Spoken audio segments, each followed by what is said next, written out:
Hello, everybody, and thank you so much for joining us on our very first episode of Exploring Islip. I'm Town Councilwoman Trish Bergin. You know, the very nice thing about being an elected official is that Cablevision provides public access to all elected officials so that we can explore the very important topics that affect our community and share it with our residents. Well, coming up in November, we have a very hotly contested race for the Town of Islip Supervisor seat. And today I want to introduce you to somebody special. He is a Naval Intelligence Officer. His name is Tom Croci, and he's running for Islip Town Supervisor.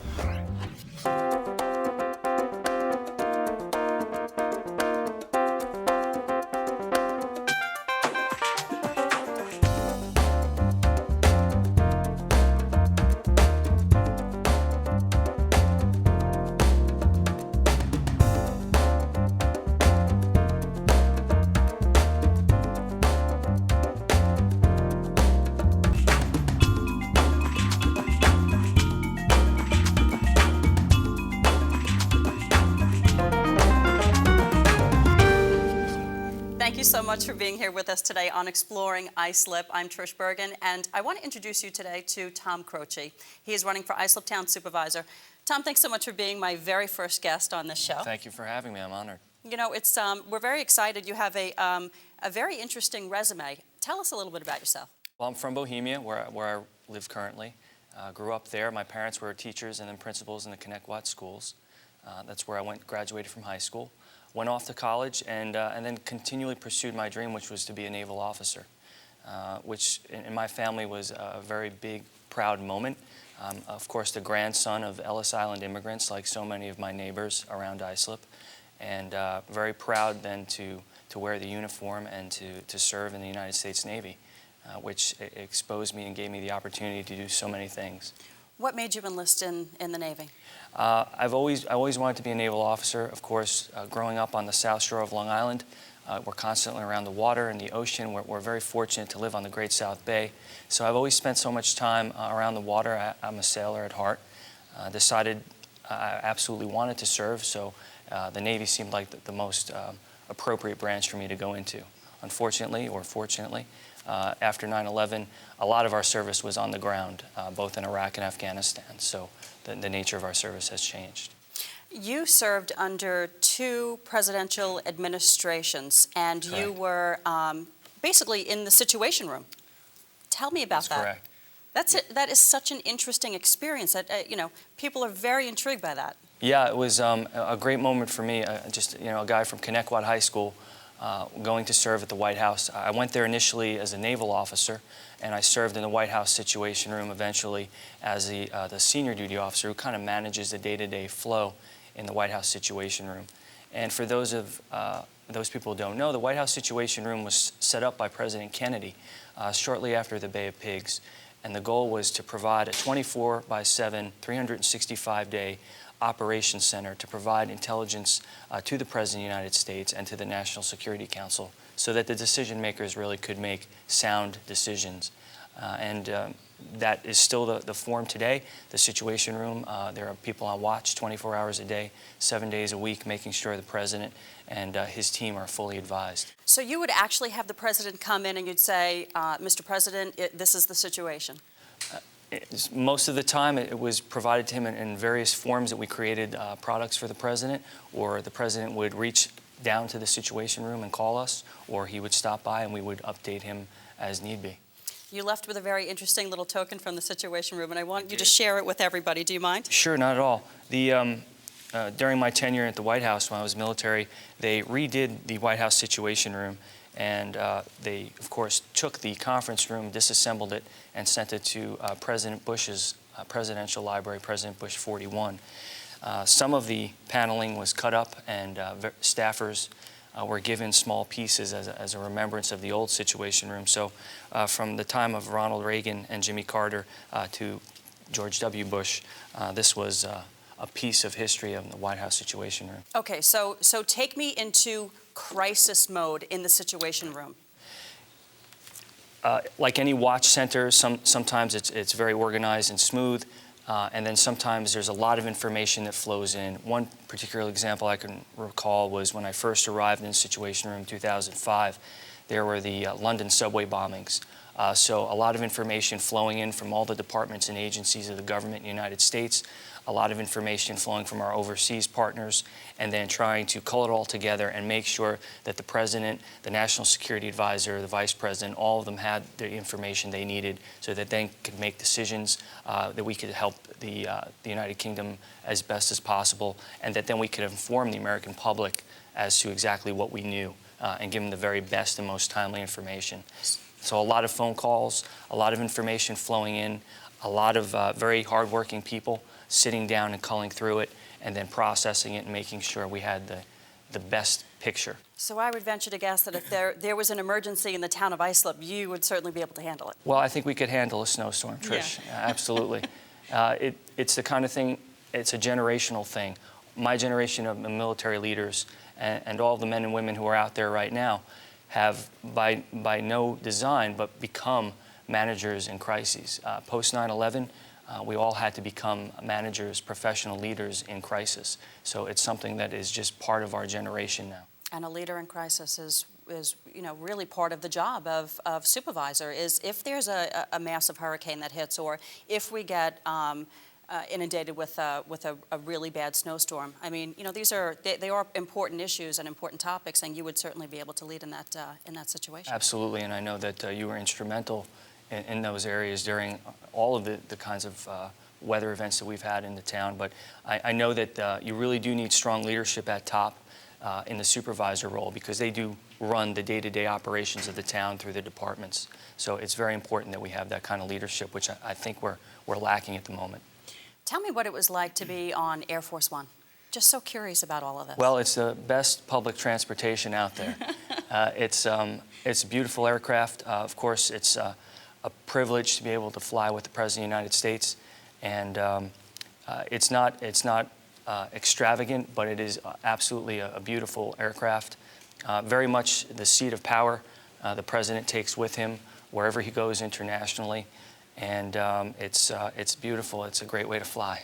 Tell me this: we're always so curious about Camp David. Have you ever had an opportunity to visit? I have. I have on one occasion, and it's of course another. It's something that we as taxpayers afford the President of the United States in order that he can use it to entertain foreign guests and to kick up his heels and relax a little. And post 9/11, I know that.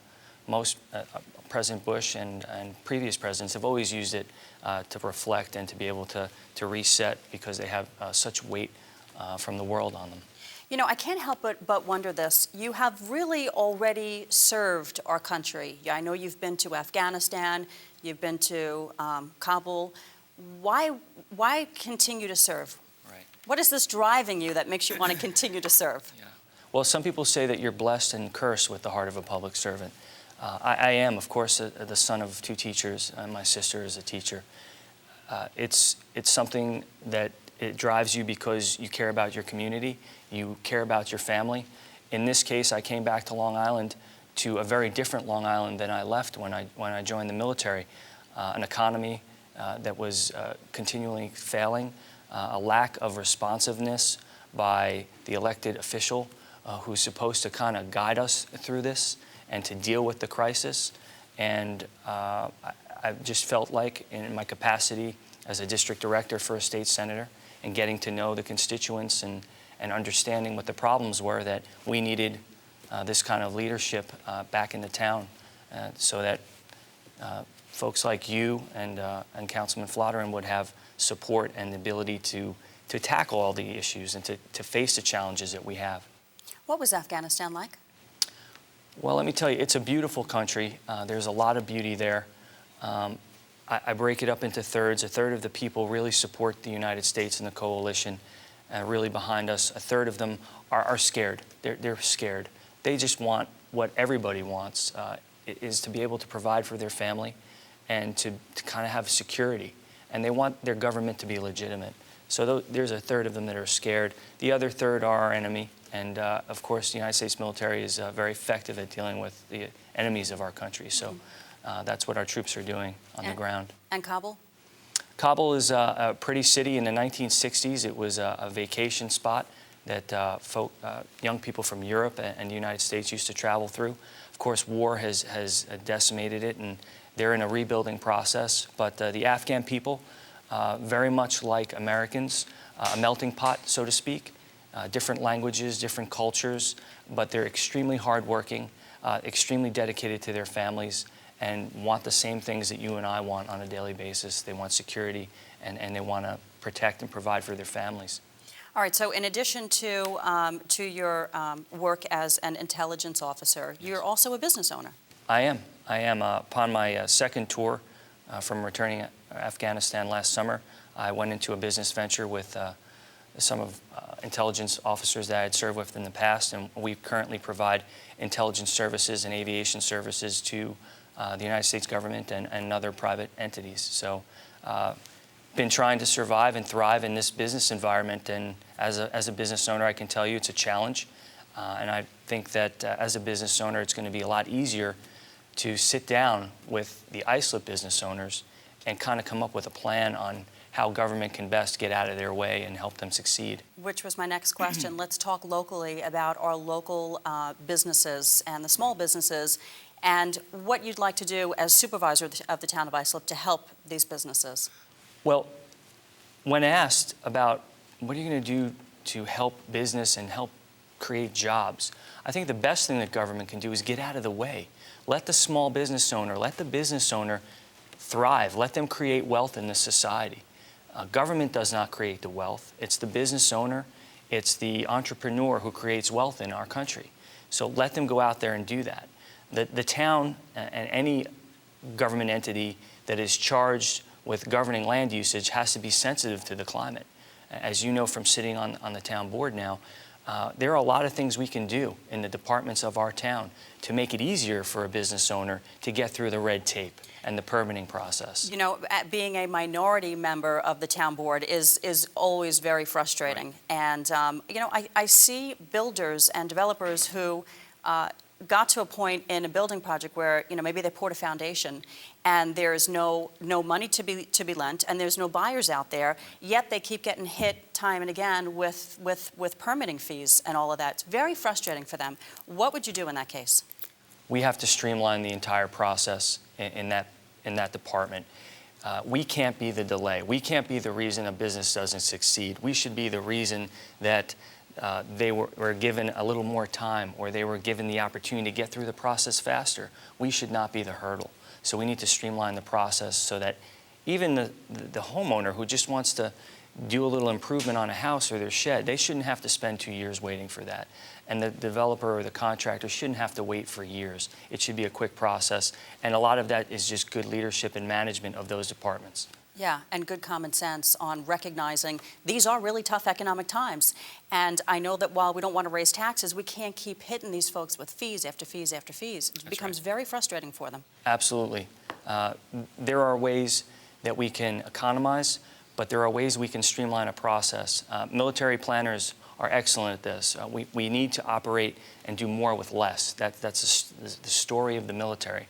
So government needs to do that too on the grander scale and even at the town level. And like you said, just get out of the way. Get out of the way, take the hands off the throats of the business owners and let them thrive and survive. You brought along some interesting photos, and there's one of you with a puppy. Tell me the story about that. Well, Afghanistan is, of course, a very regionally divided country. And the different regions, there are different animals, different trees. There are a lot of dogs that are kind of feral and roam the properties and roam the countryside, and we continually adopt them. American servicemen and women like to it. That's who we are as Americans, and we generally adopt a puppy or adopt a kitten and try to take care of it for as long as we're there, and then we pass it on to the next crew as they come in. And they become part of the family out there, and they help us feel normal and help us feel like we're at home, sitting at home with our family and our family dog. Yeah. And then you also have an interesting photo. Is it a family photo from Ellis? Right. My grandparents, of course, were immigrants. They came through Ellis Island. They worked very hard their whole lives. And the photos that you probably are seeing are my grandfather, who was a mason, a stone and brick mason, and worked very hard to support his family of 7. And it's that kind of work ethic that I think a lot of Long Islanders have, because we're all pretty much descendants of immigrants from Ellis Island or immigrants from elsewhere who came to this country for opportunity. The World War II generation, my grandparents' generation, came back from war to build what we know as the United States in the 21st century.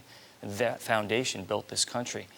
Now there's a new generation coming home, tempered by war, like our grandparents' generation, and they want the same opportunity that our grandparents and our parents had. So we're getting into government now to fight, and I'm just on the leading edge of that generation. They're coming home now. They've served their country, and they want to build their hometown to where they can stay and live, raise a family, and enjoy themselves. You know, as we talk about your family, Tom, I know that you lost your mom to breast cancer, and I know that that's a cause that is very near and dear to your heart. Tell me a little bit about the not-for-profit work that you do in several different areas. Well, we started a charity after my mom passed, and she had a very aggressive form of cancer that was in her lungs and elsewhere. We set up a scholarship fund to give Connecticut High School students educational scholarships in the areas that my mother taught in for so many years when she was at Connecticut High School and then at the elementary schools. And of course, my family has for many years been involved with the prevention and education of fighting alcoholism and drug addiction through a family charity, the Christopher D. Smithers Foundation, as well as serving on the board of a treatment center at St. John's Riverside Hospital in Yonkers.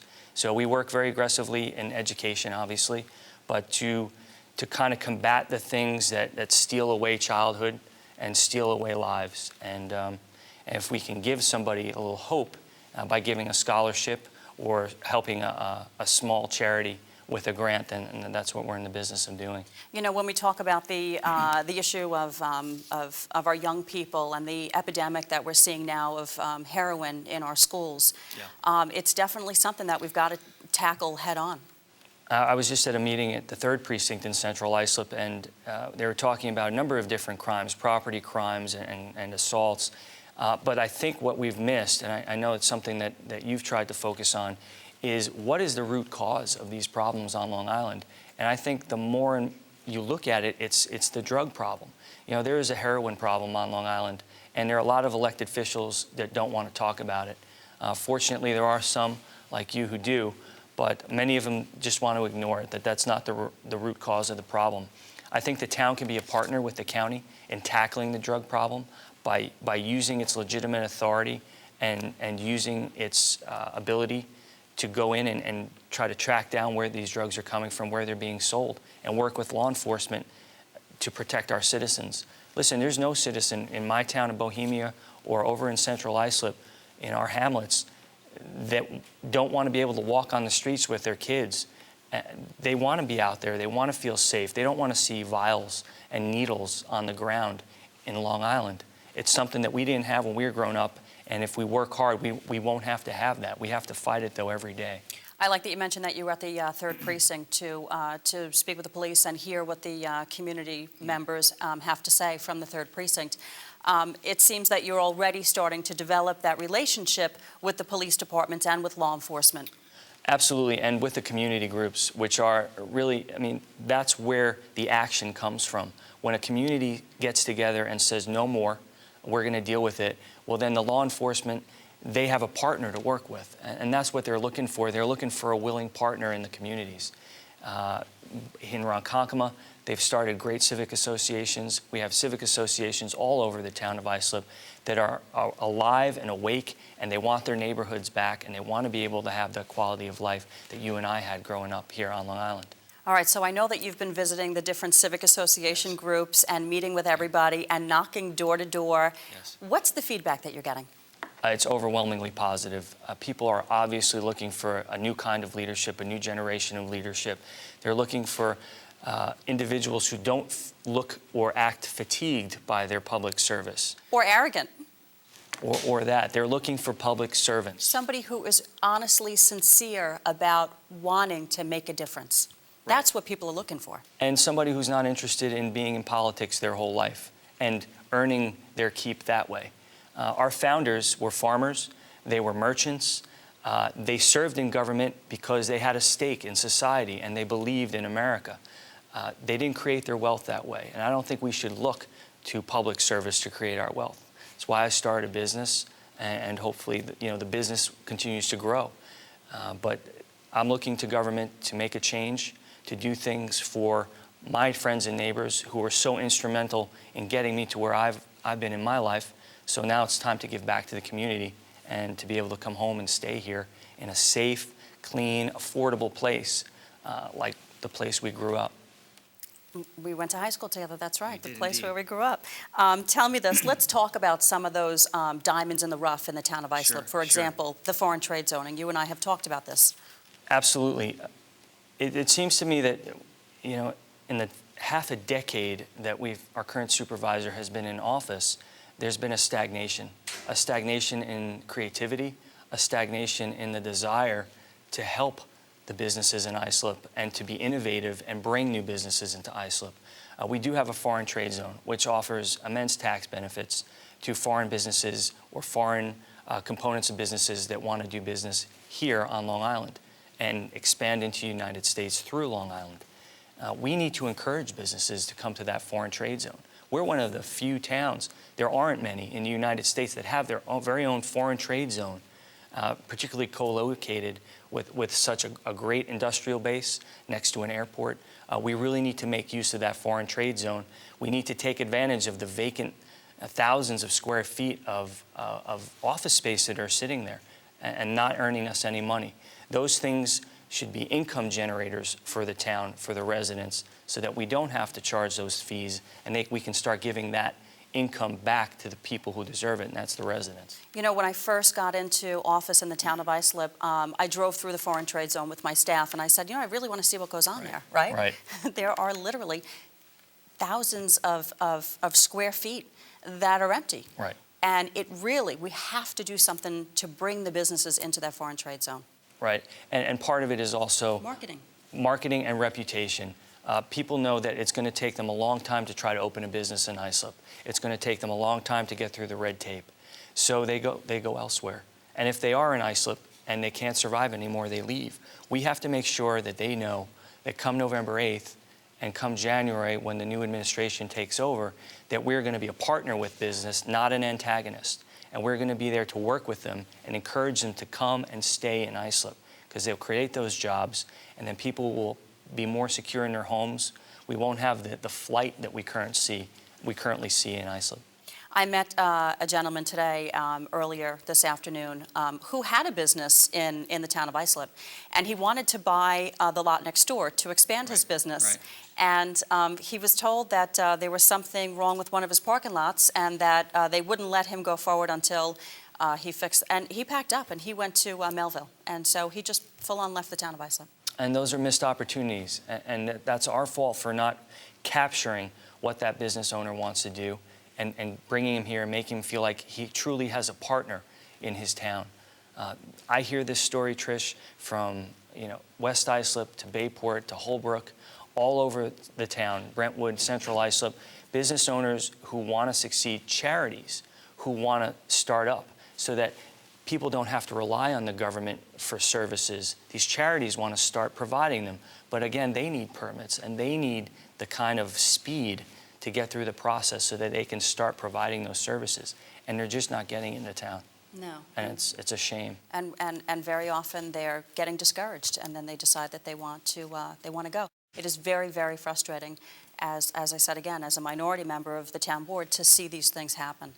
And it's very much all about the common sense of it, Absolutely. If you just step back and look at the whole picture for a second, we would be able to get through a lot of this process.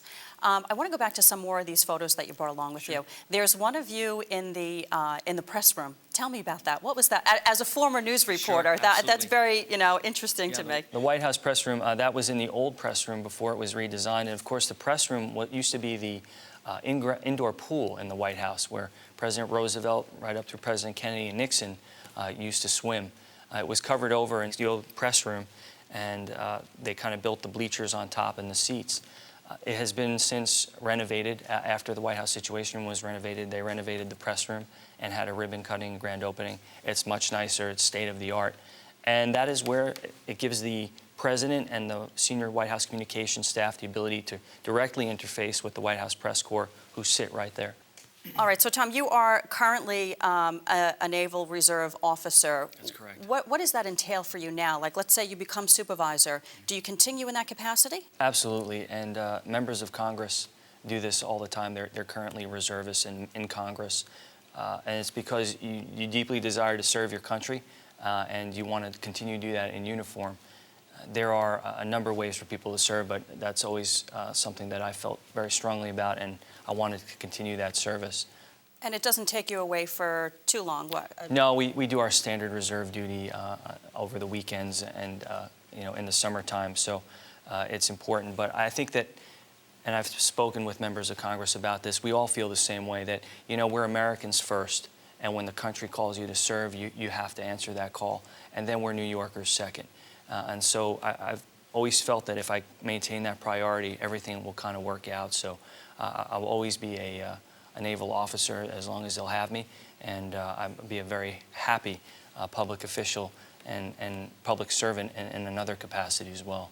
An officer and always a gentleman, right? Well, only by an act of Congress. Your mom taught you that. Your mom and your dad. Any other bits of information that you want to share with us before we go?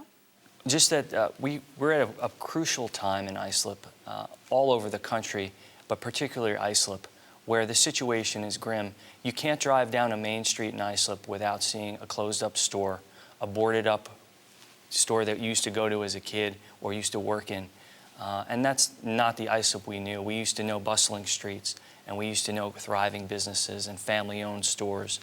And I think we can get back to that, and we can get back to safe streets without the kind of drug scourge. So we just need to work very hard, and we need a different kind of leadership to do it. Well, Tom, I'm very excited for you, and I wish you the best of luck come November. And I want to just say thank you so much for joining me today. Well, thank you, Trish. It's been a pleasure. Tom Croci, candidate for Islip Town Supervisor, thanks again for being here. And thank you all for watching Exploring Islip. I'm Trish Bergin. We'll see you soon.